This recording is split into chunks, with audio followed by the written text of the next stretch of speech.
Olá pessoal, bem-vindos de volta aqui então ao nosso canal Ciência Explicada, onde a gente vai ter mais uma aula aqui, continuando o nosso assunto de invertebrados, tá bom? Se você veio de alguma maneira parar nessa aula aqui de invertebrados 2, você tem que ver a primeira aula, tá? De invertebrados 1, que tá nessa mesma playlist, tá ok? Senão você não vai entender aqui muito nossa continuidade do assunto. Dessa vez, então, pessoal, nós vamos ver os outros invertebrados que nós não vimos na primeira aula, tá bom? Relembrando aqui, ó, nós já vimos os poríferos, os quinidários, os plateumintos e os nemateumintos, tá bom? E vamos continuar aqui com o filo dos moluscos, dos anelídeos e dos artrópodes e dos equinodermos, tá certo? Então, vamos lá. Primeiro, os moluscos, então, pessoal, do filo Molusca.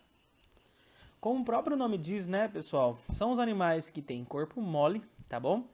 E são o segundo maior filo em número de espécies. O primeiro a gente ainda vai ver, tá certo?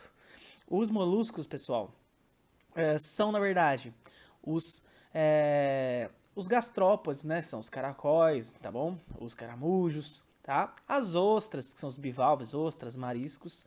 E os cefalópodes, tá bom? Que são as lulas, polvos e os outros animais parecidos, né? Pessoal, esses animais aqui são só uma parte desse filo molusca, tá bom? Existem, na verdade, se lembra da nossa classificação, né? Da nossa aula de classificação, reino, filo e classe, né? A gente vai estudar as classes aqui nessa aula, de moluscos, de artrópodes também, tá certo? Pessoal, essas classes aqui têm características diferentes, então a gente vai estudar uma classe por vez, tá bom? E na verdade existem mais aqui, tá? 8 classes não extintas, porque a gente tem moluscos também que já foram extintos. Mas vamos falar dessas 3 principais aqui, que é o que a gente tem como objetivo, conhecer ali um geral sobre esse filo, tá bom? De maneira geral, pessoal, esse filo é extremamente diverso, vive aqui, como você pode observar, em ambientes terrestres, marinhos e de água doce, tá certo? E tem uma diversidade grande ali de habitats e hábitos, mas todos têm em comum aqui um corpo dividido em cabeça, massa visceral, tá bom? Que é uma massa aqui, e um pé bem muscular, tá? Que é um órgão bem proeminente aqui em todos os moluscos, um órgão muito forte, tá bom?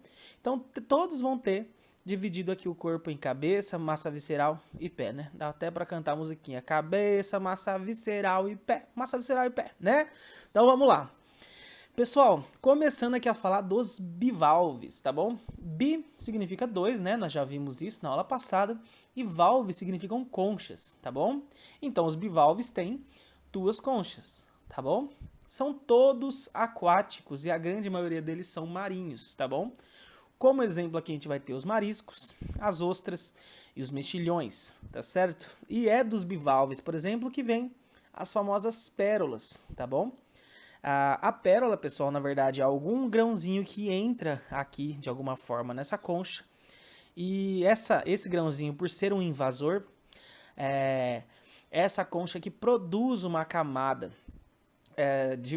como se fosse uma substância que reflete luz, né? A madrepérola, e vai recobrindo esse grãozinho aqui. Nem sempre a pérola fica bonitinha, redondinha, tá? As redondas são as mais raras. E hoje em dia a maioria das pérolas que a gente vê por aí, elas são produzidas comercialmente. O pessoal abre a conchinha, vai lá, insere algum corpo estranho aqui para formar a pérola, tá bom? Então pérolas naturais hoje em dia é cada vez mais difícil de se encontrar no mercado. A respiração desses moluscos, pessoal, ele já tem um sistema respiratório, tá? É feita por brânquias, tá bom? Parecidas com as brânquias dos peixes, não muito, tá? É uma brânquia bem primitiva, mas ela consegue ali captar o oxigênio da água, tá? E espalhar pelo corpo ali do animal, tá bom? Esses bivalves, pessoal, vão ser os únicos moluscos aí que não vão ter um órgão que se chama rádula, que a gente vai falar mais pra frente, tá? Os outros têm rádula, que é um órgão que os moluscos usam para raspar, tá? Como eles não possuem isso aqui, eles vão fazer uma alimentação de filtração. Eles filtram ali a água e suas impurezas, tá bom? Tem um coraçãozinho simples, tá? Que bombeia o sangue aqui pelo corpo e possuem 2 rins aqui para facilitar as excreções do corpo, tá bom? A reprodução é sexuada, com fecundação externa, tá? E tem um desenvolvimentozinho de uma larva ali. Essa larva depois se desenvolve, forma a concha e forma o indivíduo adulto, tá bom? Professor, precisa decorar todo esse tipo de coisa aqui? Não, pessoal, é mais para vocês conhecerem aqui as diferenças entre as classes, tá certo? Essa classe aqui, com certeza, vocês já viram alguns, né? Alguns indivíduos delas, que são, por exemplo, os caramujos, os caracóis e as lesmas, por exemplo, tá? A gente também tem aqui os búzios, tá bom? Esses búzios aqui são essas conchinhas até, que o pessoal usa para ler o futuro ali, que, né? Bom, esses gastrópodes, então, pessoal, eles geralmente possuem uma concha calcária. Você vê que a lesma aqui não possui essa concha, tá? E possui um grande pé muscular. Lembra que eu falei daquele pé muscular desenvolvido? Olha aqui o pé muscular, olha aqui o pé muscular, tá bom? E eles usam esse pé para se locomover, tá? Locomoção é o movimento, aonde você vai, né? Você se locomove, tá certo? A cabeça, pessoal, possui ali alguns tentáculos sensitivos, tá bom? Que conseguem perceber ali luminosidade e observar um pouquinho o ambiente ali, né? Mas de forma bem primitiva, tá?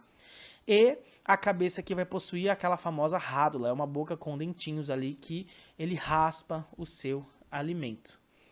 A respiração nos aquáticos, pessoal, é feita por brânquias, parecida ali com os bivalves, e por uma cavidade do manto nos animais terrestres, tá bom? O manto, pessoal, vai fazer parte aqui daquela massa visceral, tá certo? Então, deixa eu voltar aqui, ó, lá rapidinho aqui, ó. Aqui você tem uma parte dessa massa visceral que é o manto, tá bom? É o manto que acaba secretando, que acaba produzindo a concha, tá bom? E nesse manto aqui você pode ter uma cavidade que no caso ali dos caramujos a gente usa, né? A gente não, né? Eles usam para respirar, tá certo?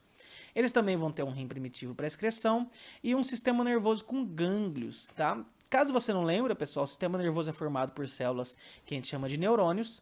Esses neurônios acabam se reunindo ali em um órgão que não é bem um cérebro, né? É uma coisinha bem pequenininha que a gente chama de gânglio, tá certo? E a reprodução é sexuada com animais de sexo separado, então você tem caramujo macho, caramujo fêmea, ou também podem ter espécies hermafroditas. Tem o caramujo que é macho e é fêmea, tem os dois sistemas e acaba fazendo ali autofecundação. E em geral, pessoal, eles são ovíparos, tá bom? Eles botam ovinhos ali.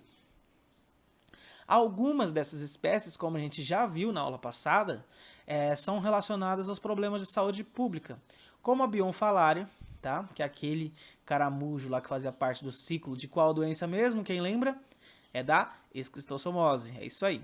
E o caramujo africano, que também está ligado a algumas doenças, como por exemplo a meningite, que é causada ali por um agente parasitário que é transmitido pelo caramujo africano, que foi um caramujo que foi trazido para o Brasil aqui para servir de escargot, né? Mas acabou não dando certo, né? Por não entrar no paladar do brasileiro. E ele é um caramujo que se reproduz com muita facilidade e quando se trouxe para o Brasil, ele não tem parasita, né? Ele não tem predador e acabou virando ali hospedeiro desse parasita que causa um dos tipos de meningite extremamente grave, tá bom? Ele também transmite alguns vermes aí de importância de saúde pública. Não vamos entrar tanto em detalhe, tá bom? Mas são caramujos problemáticos aí hoje em dia praticamente não só no Sudeste como no Brasil inteiro, tá bom? Os cefalópodes, pessoal, a última classe que a gente vai estudar aqui, são o grupo das lulas, polvos, dos náutilos, tá bom? Esses náutilos, pessoal, são animais extremamente antigos aqui na face da Terra. Então você vê que ele ainda tem uma concha aqui, né? Ao contrário dos outros aqui, ele tem uma concha externa, tá bom? E são todos marinhos, possuem grandes olhos e esses olhos são agora bem desenvolvidos. Eles não servem só para ali captar um pouquinho do ambiente, não, pessoal. Eles enxergam muito bem, tá? E são grandes predadores marinhos, tá bom, pessoal? Eles têm um bico com uma rádula aqui, aqui por dentro dos tentáculos, aqui no finalzinho aqui, eles têm uma boca extremamente forte e os tentáculos também são extremamente fortes, tá bom? Nós temos aqui, por exemplo, o caso da lula gigante, que pode chegar ali a vários e vários metros, tá bom? Mais de 10 metros. Então ela consegue ali matar animais grandes. Aqui tem uma figura dela atacando uma baleia, claro que ela não vai assim, é só uma figura para efeito de comparação, tá bom? Pelo que eu sei, não se tem relato ali, né, de Lula tentando capturar uma baleia, mas é só uma figura aqui para você entender o tamanho do bicho, tá bom? Eles respiram por brânquias, tá? Tem sistema circulatório com vasos sanguíneos parecidos com o nosso e pequenos corações. E tem aqui, ó, se você observar, o maior cérebro entre os invertebrados. E são animais extremamente inteligentes, tá bom? Talvez aqui dos invertebrados que a gente vai estudar, os mais inteligentes aqui, tá bom? E podem ter ali de alguns centímetros a muitos e muitos metros, como eu falei, no caso aqui da lula gigante, tá certo? A reprodução é por fecundação interna, tá bom? Com desenvolvimento direto, ou seja, nasce um polvinho, uma lulinha, né? E são ovíparos, tá certo? E geralmente se reproduzem uma vez na vida e morrem, né? Então talvez é por isso lá que o Lula molusco, né, é tão, né, chatinho e ele não casa com ninguém, porque depois que ele se reproduzir, ele vai morrer, tadinho, né? Então voltando aqui ao desenho do Bob Esponja, pessoal, nós também temos lá um personagem, né, uma personagem, que é o Lula molusco. E o próprio nome diz dele, né, que grupo que ele participa, que é dos moluscos, tudo bem? Alguns desses animais, pessoal, são extremamente venenosos, tá bom? Como o polvo de anéis azuis aqui, ó, é um bicho bem bonito aqui, como vocês podem ver, que é extremamente venenoso, então você não pode tocar aí nesse animal de modo algum, tá? Aqui nós temos então algumas figuras que mostram aqui alguns hábitos desses cefalópodes, tá certo? Eles expelem água para se movimentar por um órgão que se chama sifão, tá bom? Então eles usam aqui a terceira lei de Newton, né, se vocês lembrarem, para se movimentar. Ele expulsa a água para um lado e acaba se movimentando para outro, tá bom? Então olha aqui, ó. Você vê, ele expulsa a água para um lado e foge para outro. Tudo bem? Além disso, pessoal, alguns deles possuem concha externa, como a gente viu, outros a concha interna, que é no caso das lulas, tá bom? E os polvos não apresentam concha, tá? É a diferença entre polvo e lula bem visível, é que a lula possui uma concha interna, o polvo não, tá bom? E eles apresentam, pessoal, uma glândula de tinta. Aqui, não sei se você já olhou aqui para esse GIF, né? Mas você viu ali que ela tá tentando escapar ali do mergulhador e ela solta ali, ó, essa tinta que acaba confundindo ali os predadores ou inclusive até as presas, né? Olha só a quantidade de tinta que libera, tá? Além disso, pessoal, eles são muito rápidos, fortes, extremamente inteligentes, com cromatóforos, com alta capacidade de camuflagem. Então, se você olhar esse polvo aqui, ó, ele consegue imitar a cor do ambiente dele e até a textura. Então, são animais ali que têm uma camuflagem extremamente eficiente, muito mais eficiente até do que os camaleões, né? Que a gente sempre fala de camuflagem, fala dos camaleões e não fala dos polvos, por exemplo. Eles são muito bons aqui em se camuflar. Falando então do nosso próximo filo, pessoal, que é o filo Annelida, ok? Esse filo, pessoal, o filo dos anelídeos, vão possuir aqui as minhocas, sanguessugas e poliquetas. O que esses animais têm aqui de diferente? Pessoal, ele tem o corpo segmentados em anéis, ó, pequenos anéisinhos aqui, que o nome correto desses anéis são metâmeros. Ah, mas posso falar que o corpo é dividido em anéis? Claro que pode, tá? E ocupam aí ambientes aquáticos e terrestres, tá certo? Eles vão ter aqui, então, um sistema circulatório fechado, isso aqui, ó, é muito importante porque esse sistema circulatório, pessoal, vai ter o sangue percorrendo aqui por dentro de veias, tá bom? Por dentro de vasos sanguíneos, tá bom? E vão ter corações laterais que bombeiam sangue com hemoglobina. Se você já ouviu falar disso daqui, pessoal, hemoglobina é um pigmento sanguíneo que deixa o sangue vermelho, igual o nosso, tá? Então essa hemoglobina aqui, o sangue, por exemplo, da minhoca, é o sangue que tem a mesma cor que o nosso, porque ele tem a mesma proteína, o mesmo pigmento sanguíneo, tá bom? Grande parte dos invertebrados aqui tem a hemocianina, que é um outro, né, de um sangue um pouco mais azulado, esverdeado, tá bom? Então, esses animais aqui, os anelídeos, possuem hemoglobina, perdão.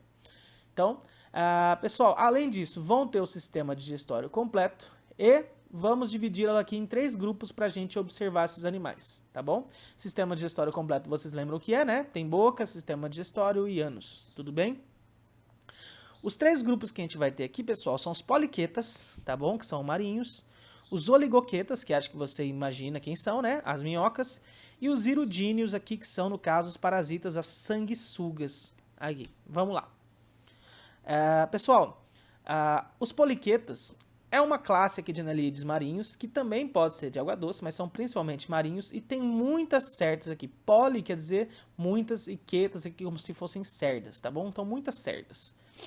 Como eles são animais marinhos, eles vão respirar pela pele ou por brânquias. E eles também podem ser de vida livre ou fixos, tá bom? Não são animais muito comuns, né? Mas fazem parte aqui do grupo dos anelídeos, tá bom? Possuem sexos separados, né? Então, sim, tem macho, tem fêmea, tá bom? Fazem a reprodução sexuada com fecundação externa, né? Os gametas, as células reprodutivas são lançadas no ambiente. E um desenvolvimento indireto, ou seja, tem larvas e essas larvas se desenvolvem ali em indivíduos adultos, tá bom? Depois de sofrer uma metamorfose.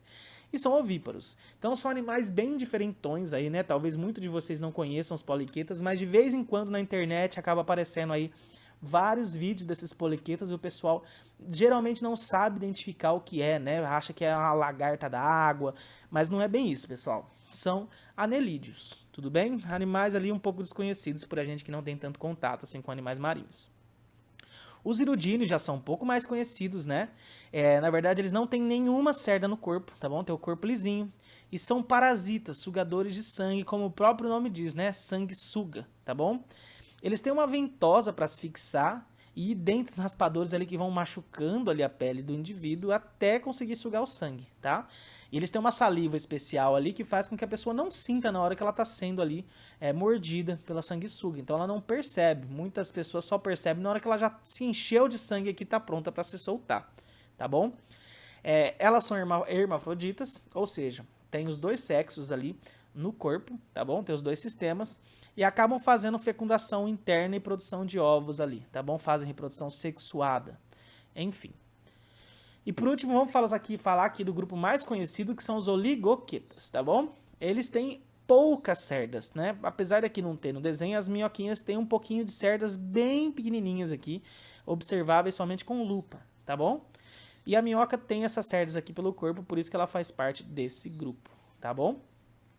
A minhoca, então, é o representante mais conhecido que a gente tem aqui desses anelídeos, tá bom? Mas também existem outras espécies aquáticas aqui de oligoquetas. Mas no caso, como o mais conhecido é a minhoca, a gente vai falar delas, tá bom? A respiração é cutânea, feita pela pele, como você já viu no primeiro vídeo, né?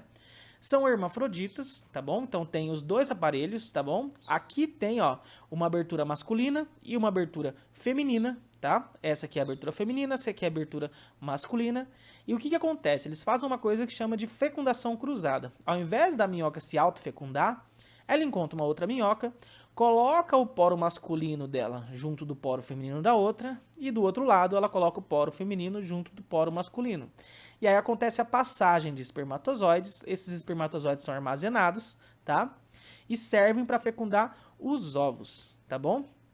Esses ovos, pessoal, são colocados numa estrutura que a gente chama de clitelo, que é como se fosse um casulinho ali. Se você já observou uma minhoca, você vai observar o clitelo aqui, dependendo da fase de vida dela, com bastante facilidade, tá bom? Esse clitelo aqui, uma vez maduro, ele contém ovos aqui dentro, né? Ovos depois da fecundação, que vão ser liberados aqui no ambiente, tá? E desses ovos aqui vão nascer minhocas. E minhocas, pessoal, são muito importantes para a agricultura. Tá? Muita gente acha que elas fazem mal para as plantas, mas é justamente o contrário. As minhocas, pessoal, elas têm o sistema digestório completo, então elas engolem o alimento ali, né, material em decomposição ali, ela é uma detritívora, que acaba passando pelo sistema dela e ao defecar, pessoal, ela acaba engolindo terra junto e defeca essa terra que vai ficando bem ali fértil, tá bom? Essa terra fica extremamente escurecida e a gente chama essa terra de humus, tá bom? Essa terra tá cheia ali de nutrientes, é extremamente bom para as plantas. Então, esse é o primeiro fator que faz das minhocas muito importantes para a agricultura. O segundo fator é que você sabe que a minhoca vive onde, né? Embaixo da terra. E ela acaba escavando galerias ali, acaba escavando túneis. E esses túneis são bons ali para o solo ficar aerado, né? Para entrar ar nesse solo. E não ficar aquele solo compacto, duro, que a planta não consegue crescer suas raízes. Então, as minhocas são bons também, são boas, né? Por conta disso. Além de produzir humus, deixa o solo ali bem aerado, ok? Bom, pessoal, esse grupo aqui a gente vai comentar bastante sobre ele, que é o grupo dos artrópodes, pessoal. Aqui você viu que tem um gafanhoto, né? Ele acaba de fazer uma muda aqui, ó. E aqui tem uma formiguinha também, né? Então são 2 artrópodes aqui. Tudo bem? Vamos comentar sobre eles então. Bom, pessoal, os artrópodes, então, eles são dono do maior filo do reino animal. A gente comentou do segundo, que era dos moluscos, né? E o primeiro aqui vai ser o filo dos artrópodes, pessoal. Artro significa articulado, né? Articulação. E podos, né? Significa pés, né? Na verdade, aqui a gente vai falar mais sobre perna, tá bom? É mais perna do que pé o nome correto, tá bom? Então, quando vocês me virem falando, ah, é a perna da aranha, tá? É perna mesmo, tá? A pata mesmo é do cachorro, pata de vaca. Isso aqui é uma perna, tá bom? Bom, pessoal, o filo artrópoda, ele compreende cerca de 80% de todas as espécies de animais. Então, é um filo extremamente rico. Vamos comentar sobre as principais classes aqui, né? Ou grupos aqui deste filo, um por um, tá bom? E possuem aqui, talvez, a maior diversidade de nichos e habitats que a gente tem no planeta aqui, tá bom? Com uma estimativa de mais de 1 milhão de espécies. 1 milhão de espécies, pessoal. Aqui tá um pouquinho errado, né? 1 milhão de espécies, não 1 milhão de espécies, né? Depois eu corrijo ali. Então, pessoal, 1 milhão de espécies não é 1 milhão de indivíduos, tá bom? É 1 milhão de cada tipo de indivíduo, né? De gênero e espécie. Então, é um grupo extremamente rico, extremamente diversos, tá bom? Entre os invertebrados, então, os artrópodes são os únicos com grande número de espécies adaptadas ao ambiente terrestre, tá bom? Então, eles são bem conhecidos nossos que também somos terrestres, tá bom?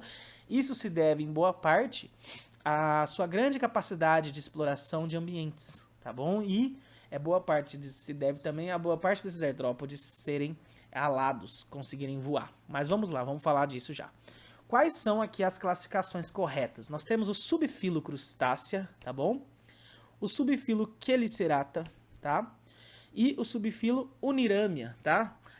Esse subfilo, pessoal, tem 3 classes bem conhecidas aqui, que são os insetos, os quilópodes e os diplópodes. Então, nós vamos falar aqui, na verdade, de 2 subfilos, tá bom? E de 3 classes de um subfilo só, tá bom? Mas eu coloquei aqui como grupos dos crustáceos, quelicerados, insetos, quilópodes e diplópodes. Desses 2 a gente vai comentar junto sobre os 2. Belezinha? Como características gerais, então, desses animais. O que eles têm de especial, né, pessoal? Eles têm o corpo segmentado, tá bom? Esses apêndices dele, que podem ser aqui, no caso, as perninhas, né? Eles são articulados, ou as asas aqui, no caso, também são articuladas. Quer dizer que eles se movimentam, né? Tem vários movimentos, como o seu dedo aí. Seu dedo é todo articulado, tá bom? Possuem aqui um exoesqueleto. O que é isso aqui? Exo, pessoal, quer dizer fora, tá? E esqueleto é um esqueleto por fora? Exatamente isso, tá? Ao invés de ter um esqueleto interno igual a gente, esse esqueleto aqui é por fora. São carapaças feitas de um açúcar insolúvel. Esse açúcar insolúvel, pessoal, não é igual ao açúcar de cozinha. É um açúcar que não dissolve em contato com a água, tá bom? E é o que forma aqui, por exemplo, as carapaças dos insetos. Pô, professor, mas o que isso muda, né? Isso muda tudo, pessoal. Imagina que nos moluscos lá eu tinha músculos, né? Aquele pé muscular. Só que esse músculo não se ligava a lugar nenhum, se ligava numa concha, a maioria das vezes, né? Então, basicamente, não dá para ter um movimento rápido com isso. Quando eu tenho um exoesqueleto pelo corpo todo, eu consigo ter movimentos muito rápidos, tá? Consigo ter uma boa locomoção, eu consigo mover minhas asas rapidamente. Então isso dá ali a capacidade dos artrópodes se espalharem muito pelo reino, né? E ter sucesso evolutivo ali, se espalhar pelo ambiente e ter sucesso evolutivo, tá certo? Eles têm sistemas nervosos, né? E órgãos dos sentidos muito bem desenvolvidos, tá bom? Então conseguem captar e perceber muito bem o ambiente. E são os únicos invertebrados com capacidade de voar. Não são todos que vão voar, né? Mas tem bastante aqui insetos que voam, por exemplo. Tem músculos estriados, que são músculos mais rápidos, tá bom? E um trato digestivo completo e diverso. Então você tem ali diversos tipos de artrópodes que se alimentam de alimentos diversos também, tá? Você tem insetos que são hematófagos, como alguns mosquitos, você tem abelhas, você tem borboletas, você tem diversos tipos de insetos que vão mastigar, aracnídeos que também vão mastigar, outros que vão sugar sangue. Então, tem vários tipos aí de habitats e de nichos ecológicos e também de tipos de alimentação. Tudo bem? A excreção se dá por glândulas coxais ou por túbulos de Malpighi, tá bom? Que são aqui órgãos especializados em fazer excreção, isso não vai interessar tanto pra gente agora, tá bom? E a maioria vão ser ovíparos e vão pôr ovos com casca. Isso também é importante, porque o ovo não precisa mais ser colocado na água, né? Ele pode deixar o ovinho ali no ambiente, tudo bem? Bom, vamos falar aqui então, pessoal, dos crustáceos aqui, tá? Os crustáceos, pessoal, como a gente falou, fazem parte aqui do subfilo Crustácea, beleza? E quem são os crustáceos? São os lagostas, caranguejos, siris, camarões, tatuzinhos de jardim, tá bom? E eles vão ter um corpo dividido aqui, ó, em um cefalotórax, né? É como se fosse uma cabeça unida com o tórax aqui e um abdômen. Além de ter o exoesqueleto de quitina, igual a todos os artrópodes, eles vão ter carbonato de cálcio aqui. Isso deixa o esqueleto muito mais duro do que os outros artrópodes. E a maioria vão ser aquáticos, tá bom? Com exceção aqui do tatuzinho de jardim. Não sei se você já viu esse animal aqui. Ele é um crustáceo, tá bom? Então, ele é um crustáceo que está mais próximo da gente em vez dos crustáceos marinhos, tá bom? Ele tem, na verdade todos, né, os crustáceos têm, no geral, tá? 2 pares de antenas e 5 ou mais pares de pernas, tá bom? Esses pares de pernas, pessoal, são iguais aos outros artrópodes, articulados, servem para movimentação, servem para asfixiar, pegar algum predador, mas podem ter ali algumas adaptações, como o próprio aqui, ó, siri, né? No caso aqui é um caranguejo, tá bom? Ele tem aqui essas pernas adaptadas e podem ocorrer várias adaptações ali nesses animais, tá bom? A respiração, no geral, é branquial e a excreção por glândulas antenais aqui, né? É um tipo de glândula que acaba fazendo a excreção ali. Eles vão ter sexos separados, tem machos e fêmeas, fecundação interna e desenvolvimento indireto. Então, tem larvas ali que vão se desenvolver, tá? Sofrer mudas ali e se tornar um indivíduo adulto. O nosso próximo grupo aqui, então, pessoal, é o grupo dos aracnídeos, tá bom? Que está dentro do subfilo Chelicerata ali, então nós vamos falar dos aracnídeos, que muitas vezes são confundidos com insetos, tá bom? Você vai aprender a diferenciar aqui quando é um aracnídeo e quando é um inseto. Quem faz parte desse grupo, pessoal? São as aranhas, né? Obviamente, como o próprio nome diz. Os escorpiões são aracnídeos, carrapatos são aracnídeos e ácaros, todos eles são aracnídeos. Pô, professor, mas sempre achei que carrapato era inseto, ácaro era inseto, escorpião era inseto. Não é, tá bom? Como que eu sei separar disso, né? Como você separar um do outro? Primeiramente, pessoal, o corpo é dividido em cefalotórax e abdômen, então a cabeça é unida com o tórax aqui, tá? E eles têm 4 pares de pernas, tá bom?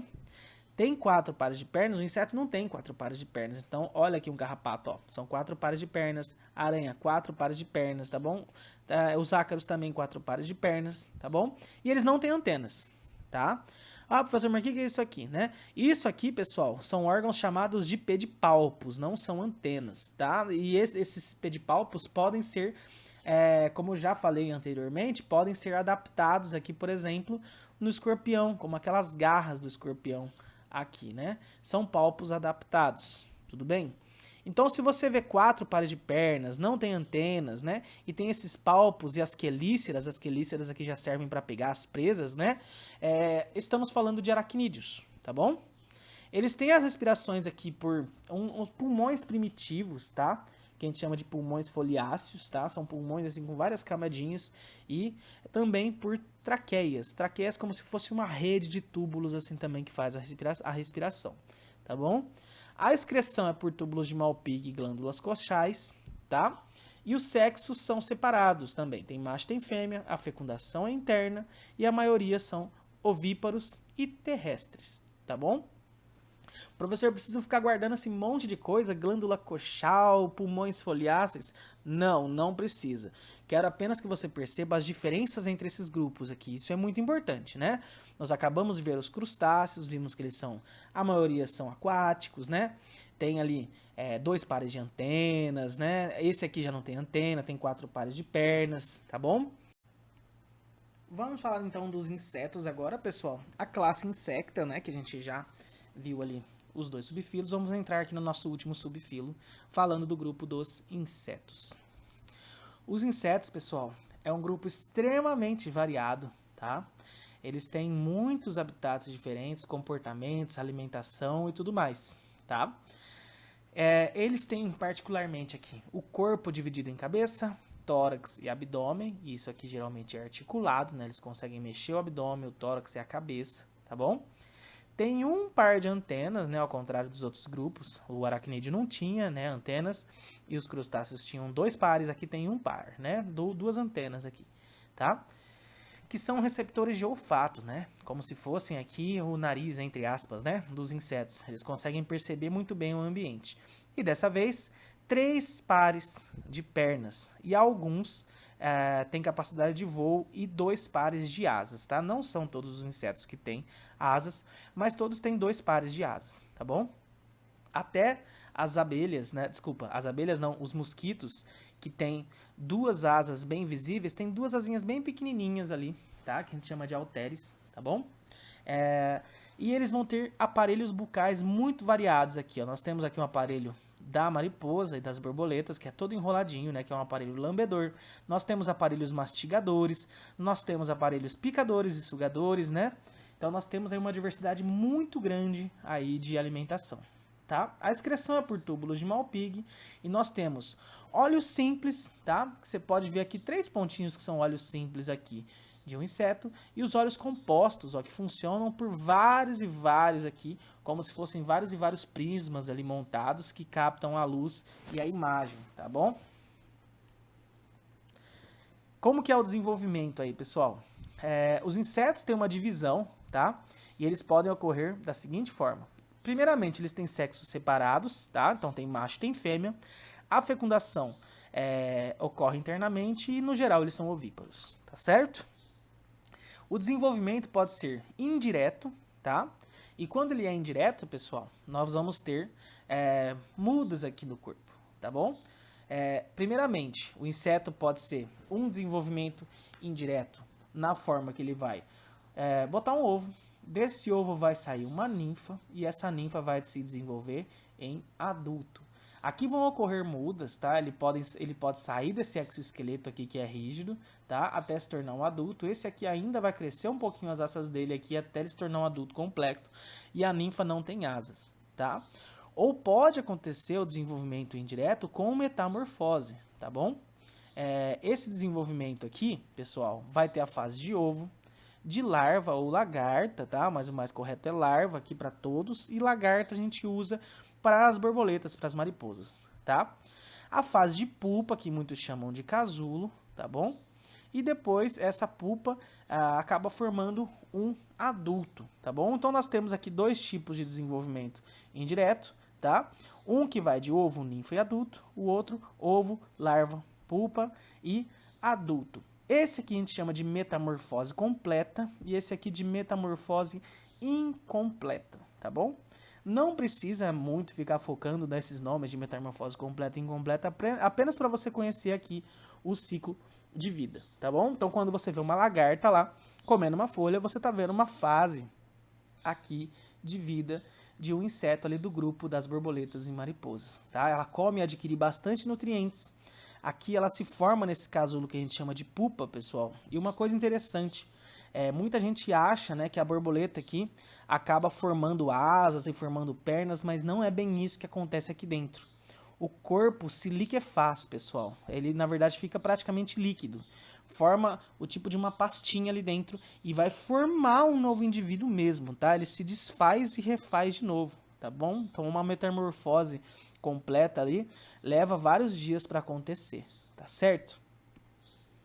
E também vamos ter o desenvolvimento indireto, não, desculpa, perdão, além do desenvolvimento indireto, vamos ter o desenvolvimento direto, tá? Aonde não vai ter metamorfose, tá bom? Já vai nascer o indivíduo ali, um mini adulto, que vai crescendo e tendo apenas as saídas aqui do exoesqueleto, tá? Ela deixa, né, e faz uma muda ali de esqueleto e vai passando para um corpo maior e vai crescendo, tá? O exemplo que a gente tem disso é a traça dos livros, né, que é uma praga aqui das bibliotecas, por exemplo, ou até de quem guarda livro em casa.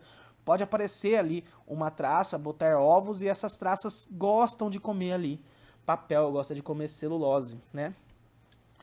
E para fechar aqui o grupo dos artrópodes, pessoal, filoartrópoda, nós temos os quilópodes e os diplópodes, tá bom? Que é a classe quilópoda e a classe diplópoda, tá bom? Começando pelos quilópodes aqui, pessoal, são os animais aqui que vão ter um par de perna por segmento aqui, ó, tá? Quem são eles? Centopeias, lacraias e geofilomorfos aqui, né? Não sei se todos conhecem, mas a lacraia é bem conhecida, tá bom? Eles têm o corpo um pouquinho achatado, né? Pode ver que eles não são redondinhos e são divididos em cabeça e tronco. Então tem a cabeça aqui e vários segmentos aqui do tronco, cada um tendo aqui um par de pernas. Alguns têm garras venenosas, né? O caso da lacraia tá aqui. Muitos acham que é aqui no rabinho dela, porque tem um par de apêndices aqui que parece estar sempre apontado para cima, mas o problema tá aqui, ó, próximo da cabeça, tá bom? No primeiro segmento aqui, ó, tá? E são predadores geralmente noturnos, tá? E tem um par de antenas bem longas ali que servem também para perceber o ambiente, captar ali odores do ambiente, tudo bem? E no caso dos diplópodes, pessoal, eles são um pouquinho mais cilíndricos, né? Não são chatos igual aos outros. E é o grupo dos emboás ou piolhos de cobra, dependendo do local que você está aí do Brasil, você vai ouvir um nome ou outro, né? E os polixenídeos também, que são esses animais aqui um pouquinho desconhecidos também, tá? Eles têm então um corpo cilíndrico, também dividido em cabeça e tronco. E tem exoesqueleto aqui com sais de cálcio também, então é bem durinho aqui. Se você já pegou alguma vez um emboá ou um piolho de cobra, que vocês sempre perguntam, né? Ele é piolho de cobra? Vive com cobra? Não, não tem nada a ver com isso, tá bom? Tentei procurar de onde saiu essa história, achei uma não oficial aí que diz que o pessoal achou que ele parecia uma cobrinha pequena, então parece um piolho de cobra. Não sei bem se é por isso, tá? Mas isso não vem ao caso. De fato, ele não tem relação nenhum com as cobras lá, com os répteis, né? As serpentes, tá certo? E dessa vez vão ter 2 pares de pernas por segmento. Então é fácil de diferenciar aí diplópode, né? Tem 2 com os quilópodes, que tem 1 par de perna por segmento, tá? Tem um par de antenas bem pequenininhas, né? Em comparação com as lacraias, que tem as antenas bem longas. E tem fecundação interna e são ovíparos. E costumam produzir mau cheiro ali, né? Se incomodados. Se você ficar lá cutucando um piolho de cobra, ele vai liberar ali um cheiro um pouquinho característico ali. Cheiro um pouquinho ácido até, tá certo? E por último, pessoal, chegamos em um grupo extremamente importante aqui, que é o filo Equinoderma, tá? Que vai ser o filo ali dos invertebrados mais próximo dos vertebrados, mais próximo, tá, do nosso grupo. Tudo bem? Esse filo aqui, pessoal, o filo Equinodermata, tá? Quer dizer o que essa palavra gigantesca, né? Equinodermata. Equino, pessoal, o equinos, né? Quer dizer espinho. E derma, pele. São os animais aqui que têm pequenas espículas ou espinhos aqui na sua pele, tá bom? É um grupo rico também, com cerca de 7.000 espécies, tá bom? Não é tão, né? Não chega nem perto dos artrópodes, por exemplo, mas tem um certo número aí bastante grande de espécies, tá bom? E são todos de vida livre e marinhos. Então é um grupo aqui que não vai estar tão próximo da gente, né? Vai estar lá, mas são animais marinhos. Você vai ver que quando eu for citar aqui exemplos, tá? Vou praticamente falar não sei o que do mar, não sei o que do mar, né? Tá bom? E, pessoal, eles vão possuir uma rede de circulação de água pelo corpo, que a gente chama de sistema ambulacrário. São como túbulos ali, uma rede de tubos pelo corpo, aonde a água vai circulando. E essa circulação de água, ela funciona para circulação e movimentação do corpo, tá bom? Então esses animais utilizam a água aí para se movimentar, tá bom? Esse sistema ambulacrário, tá? E eles respiram por meio de brânquias e têm reprodução sexuada. Então, vamos lá.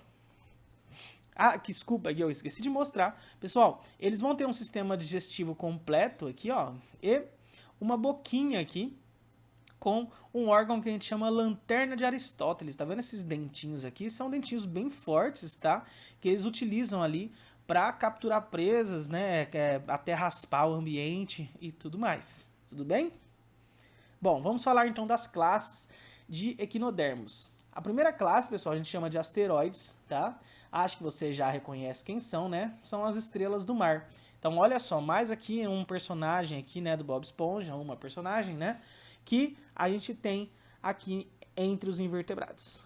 Temos também os crinoides, tá bom? Que são os lírios do mar. São animais extremamente bonitos, tá? E também temos os holoturoides, que são os pepinos do mar. Se você observar aqui, o formato lembra um pepino, tá bom? E são animais ali que também tem o corpo coberto com um pouquinho de espinhos. Além disso, temos aqui a serpente do mar, que faz parte dos ofiuroides. E por último, os ouriços do mar, que fazem parte dos equinoides. Mais uma vez, não precisa ficar se preocupando em decorar o que é asteroide, holoturoide, crinoide, ofiuroide, equinoide, né? Enfim, não é isso o objetivo dessa aula. Apenas para você conhecer a diversidade desse grupo aqui, né? E saber que existem vários grupos, mas não é o objetivo ficar decorando o nome aqui, tá? Os espinhos, pessoal, isso sim você tem que saber. Para que servem os espinhos desse grupo? Eles servem inicialmente de proteção contra alguns predadores, né?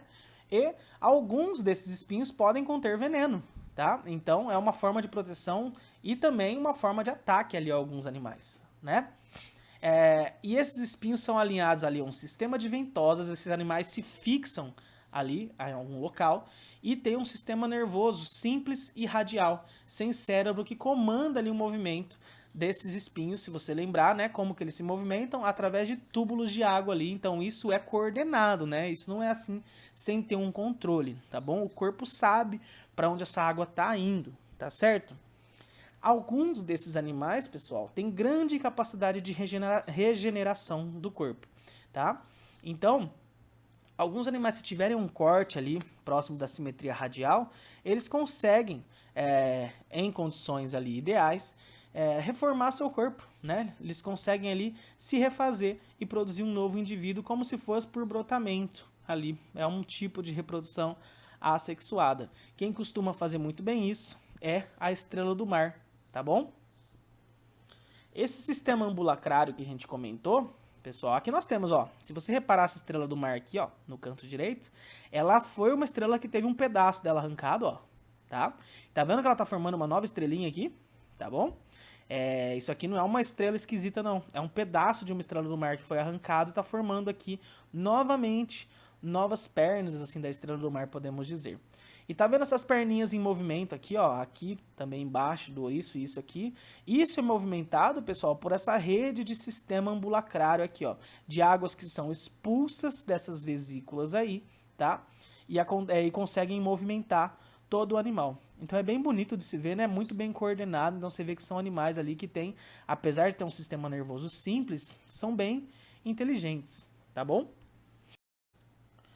Bom, pessoal, hoje, então, a gente termina a nossa aula de Invertebrados 2, né? Temos aqui uma imagem bem simbólica dessa aula, né? Nessa imagem aqui, pessoal, nós temos apenas dois que não são invertebrados, tá? Que no caso aqui é o plâncton, que faz parte do reino protista, tá? Ele é um plâncton. E a Indy, o nome dela, se eu não me engano, né? A esquilinha aqui, amiga do Bob Esponja, que ela é, no caso, né, um cordado, ela faz parte do filo cordata, ela é um mamífero, né? Então esses dois aqui não são invertebrados. O resto aqui, pessoal, são invertebrados. Então vamos ver se você consegue lembrar aqui, ó. Vamos começar aqui pelo senhor sirigueijo, né? De qual filo que faz parte aqui o senhor sirigueijo, ou de qual grupo você lembra, tá? É o mesmo grupo lá dos caranguejos. Se você lembrar, o senhor siri, né, sirigueijo, que na verdade é uma mistura com siri e caranguejo, né?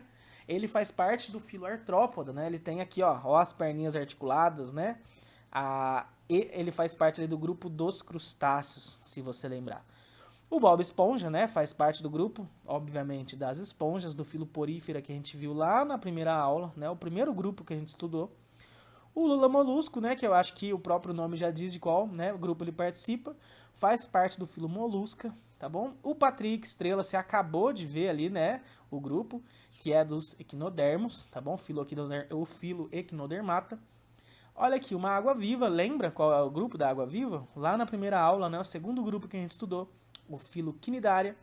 E aqui, né, o pet do Bob Esponja aqui, né, que é o animalzinho de estimação dele, na verdade é um caramujo, né? E faz parte de qual grupo aqui o caramujo também? Faz parte também dos moluscos, né? Então ele faz parte do mesmo filo aqui do lula molusco, tá certo?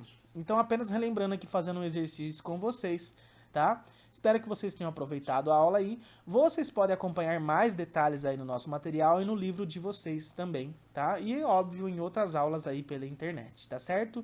Esse vídeo aqui é apenas um apanhado geral para auxiliar vocês aí no decorrer dos exercícios. Belezinha? Então, um abraço e tchau!